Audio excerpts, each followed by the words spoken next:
सफल बने, समर्थ बने, पावन बने जीवन। मीठी मुरली सुन के पाए सुख सघन। आज का चिंतन, आज का चिंतन। ओम शांति। Good morning. ज्योति बिंदु शिव बाबा, शांति का सागर। आज हम बच्चों को कह रहे हैं, आत्माभिमान विश्व का मालिक बनाता है, देह अभिमान कंगाल बना देता है। इसलिए आत्माभिमानी भव। साथ में बाबा आज हम बच्चों को पूछ रहे हैं चिंतन करने के लिए, कौन सा अभ्यास अशरीरी बनने में बहुत मदद करता है। बाबा कहते हैं, अपनी को सदा एक्टर समझो।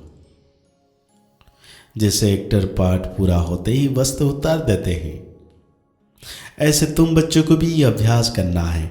कर्म पूरा होते ही अपना पुराना वस्त्र मतलब शरीर छोड़ अशरीर हो जाओ। आत्मा भाई भाई है, यह अभ्यास करते रहो। यही पावन बनने का सहज साधन है।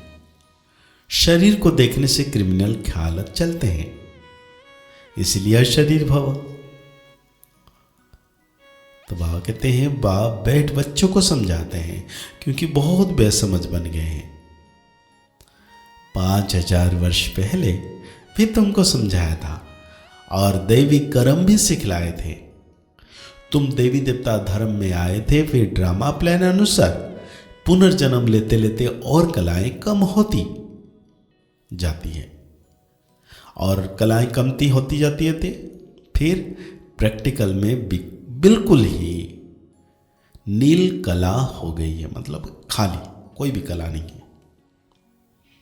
क्योंकि यह है ही तमो प्रधान रावण राज्य। यह रावण राज्य भी पहले स्वतः प्रधान था, फिर स्वतः रोजो तमो बना है, अब तो बिल्कुल ही तमो प्रधान है। अब इसका अंत है। रावण राज्य को कहा जाता है आसुरी राज्य। रावण को जलाने का फैशन भारत में है। राम राज्य और रावण राज्य भी भारतवासी कहते हैं। राम राज्य होता ही है सतयुग में, रावण राज्य है कलयुग में। यह बड़ी समझने की बातें हैं। बाबा कहते हैं,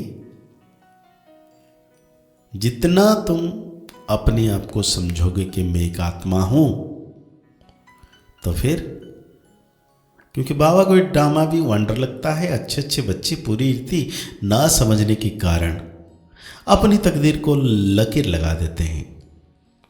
तो इसलिए आत्माभिमानी अभ्यास करना है। मैं आत्मा हूं, मैं आत्मा हूं। रावण के अवगुण चटक पड़ते हैं, देवी गुणों को खुद भी वर्णन करते हैं। बाप ने समझाया है, तुम वो ही देवी देवताएं थे, तुमने ही 84 जन्म भोगे। तुमको फर्क बताया है, तुम क्यों तम प्रधान बने हो। यह है रावण राज्य। रावण है सबसे बड़ा दुश्मन, जिसने ही भारत को इतना कंगाल बना दिया है। तुम बच्चे बहुत पद्मा पदम भाग्यशाली बन रहे हो। यह सब कुछ खत्म हो जाएगा, सब कुछ मिट्टी में मिल जाना है। कोई तो अच्छी हिम्मत रख चल पड़ते हैं, कोई तो हिम्मत रख फिर फैल हो जाते हैं। बाप हर बात में समझाते रहते हैं, परंतु नहीं करते तो समझ जाते हैं पूरा योग नहीं है। भारत का प्राचीन राजयोग तो मशहूर है। इस योग से ही तुम विश्व के मालिक बनते हो। पढ़ाई है सोर्स ऑफ इनकम। पढ़ाई से ही नंबरवार तुम उच्च पद पाते हो। भाई बहन के संबंध में भी बुद्धि चलायमन होती है, इसलिए बाप इससे भी ऊंच ले जाते हैं कि अपने को आत्मा समझो, दूसरे को भी आत्मा भाई भाई समझो। हम सब भाई भाई हैं, तो दूसरी दृष्टि जाएगी नहीं। शरीर को देखने से क्रिमिनल ख्यालत आते हैं।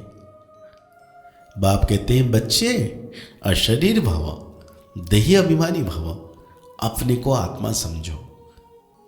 आत्मा अविनाशी है, शरीर से पाठ बजाया, फिर शरीर से अलग हो जाना चाहिए।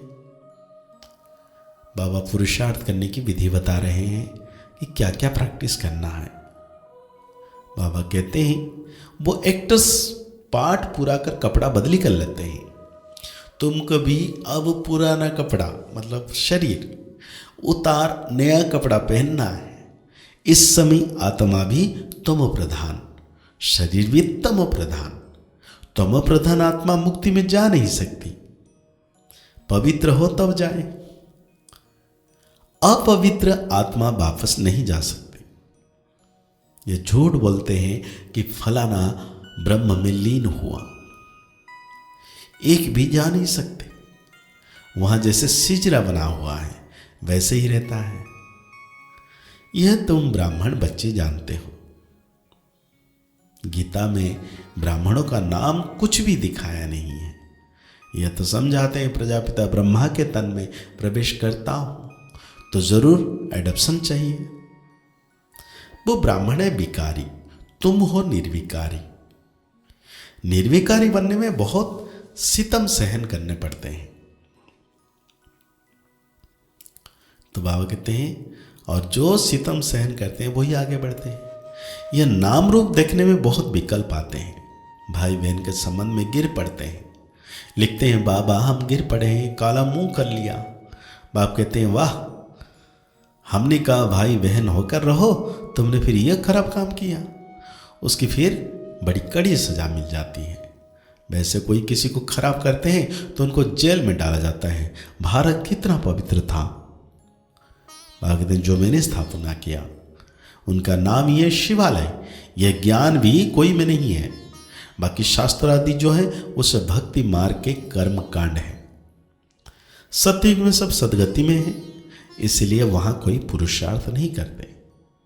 यहां सब गति सदगति में जाने के लिए पुरुषार्थ करते हैं, क्योंकि दुर्गति में है। गंगा स्नान करने जाते हैं तो गंगा को पानी सदगति देगा क्या, यह पावन बनाएगा क्या, कुछ भी जानते नहीं।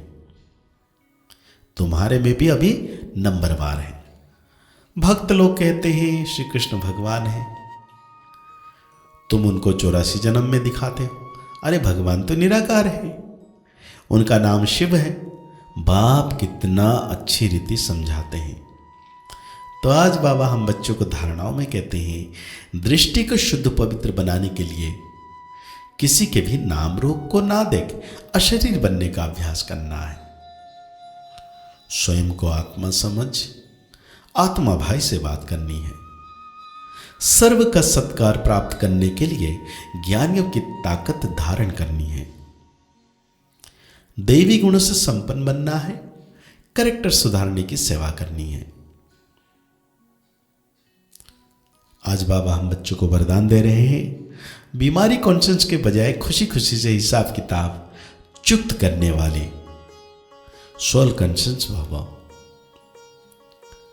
तन तो सबके पुराने हैं ही, हर एक को कोई ना कोई छोटी बड़ी बीमारी है, लेकिन तन का प्रभाव अगर मन पर आ गया तो डबल बीमारी हो गई और बीमारी कॉन्शियस हो जाएंगे। इसलिए मन में कभी बीमारी का संकल्प नहीं आना चाहिए, तब कहेंगे सोल कॉन्शियस। बीमारी से घबराओ नहीं, थोड़ा सा दवाई रूपी फ्रूट खाकर उसे विदाई दे दो। खुशी खुशी से हिसाब किताब चुक्त करो। तो आज बाबा हम बच्चों को स्लोगन दे रहे हैं, हर गुण और शक्ति का अनुभव करना अर्थात अनुभवी मूर्त बनना।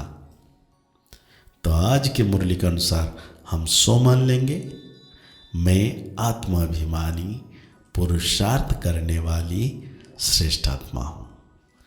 मुरली को और गहरी रीति से चिंतन करते हैं, निरंतर अनुभव करना है कि सर्वशक्तिवान बाबा सदा मेरे साथ है।